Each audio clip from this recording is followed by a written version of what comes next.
every human being has a shadow. And I believe that that shadow enters the collective, and the collective chaos is an outpouring of our individual dysfunction, shadow, confusion.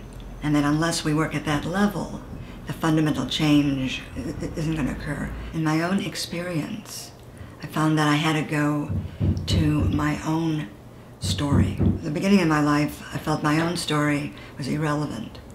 But eventually I realized that all of us come with, quote unquote, the baggage, All of us come with a story that influences us, and that unless we pay attention to what that is, it's going to react and reenact. The name of the exhibit was Face to Face Occupy Myself. I looked at my own internal landscape and realized that, indeed, whatever I saw inside, I also saw externally, the good, the bad, and the ugly. So the politics of presence, for me, is being able to be with yourself. This exhibit was a response to Occupy movement, saying we need to occupy ourselves. And in order to occupy ourselves, we have to be present with ourselves. In order to be present with ourselves, we have to face ourselves and look at our internal landscape. The exhibit was to deal with these questions.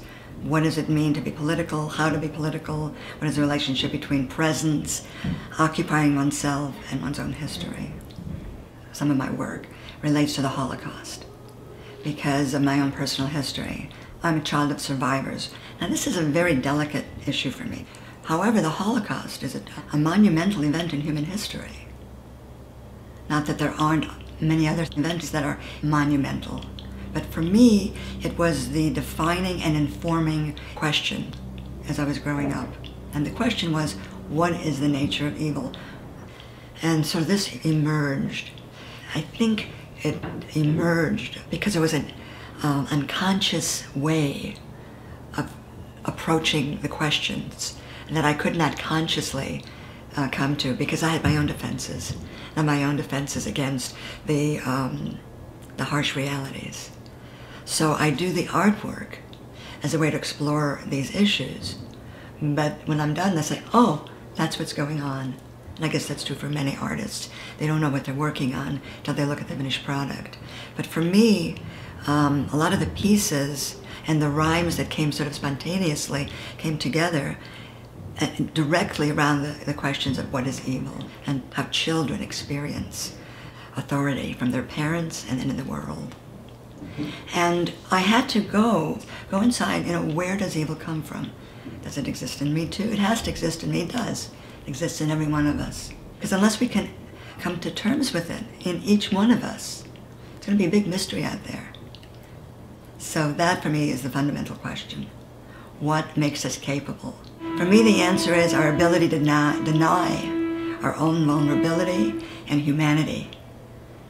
Because it's so difficult to be human. It's painful. As we grow up as children, there are many things we don't understand. There's confusion. We cut off, we defend, we wall. And in that ability to disconnect from ourselves and each other, I believe is the source of evil, which once again brings us back to presence. If we can be present with ourselves and our range of feelings, then I think people would not be capable of doing the things they do. I'm not an artist in the sense I was never trained. I can't draw, I can't paint. I really can't do any of those things.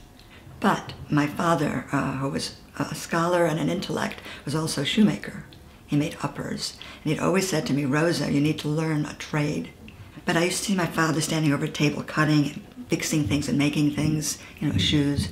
And the other thing he taught me, my father was a socialist, is that every human being needs to do intellectual work and physical work, both. You have to have something concrete. So objects are concrete.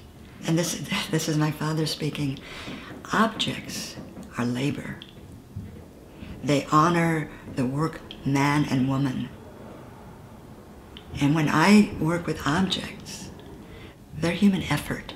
It's not often recognized, unless it's a piece of art. But everything is important. I don't come to it from an ecological place. I come to it from respecting human labor. For myself, it's very unconscious. I cannot approach these questions directly. My studio is like, a huge playground. So my process is I'll pick things I like. Things speak to me. But I have no idea what they're saying, what they want, etc. I have them sitting around in different parts of the room. So I'll come into the room and then all of a sudden, oh, you want to go with that.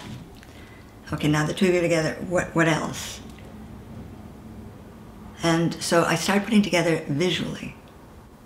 And then I'll say, oh, I think this needs something else. And I'll look down, oh, that'll work. And it's like, it's magic, it's magical.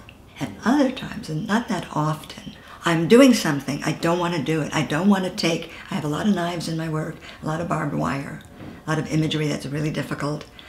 I just don't want to put the knife in this spot. I don't want to do it, but I feel compelled to do it. Something is compelling me to express something that I don't want to go near, but I'll do it. And then when I juxtapose, when I put things together, it creates a whole new context. And it's seen differently, and it means something different. And what's so much fun is when people will look at something, and each person will get an interpretation that is not necessarily commensurate with what I had in mind. But when I look at it, I can see it through their eyes. In seeing the world through my eyes, I get to see the world through your eyes. Good art is when a person speaks a truth from inside and makes it manifest. But I believe the art of our time, the necessary art, is ourselves. That we need to evolve and become art and live in an artful way. Art comes from presence, from being present, because then we access ourselves. And when we access ourselves, we don't even have to do art, we can just be. Hold my hand, touch my face, take me to the healing place, take me to the feeling place, take me to the feeling place.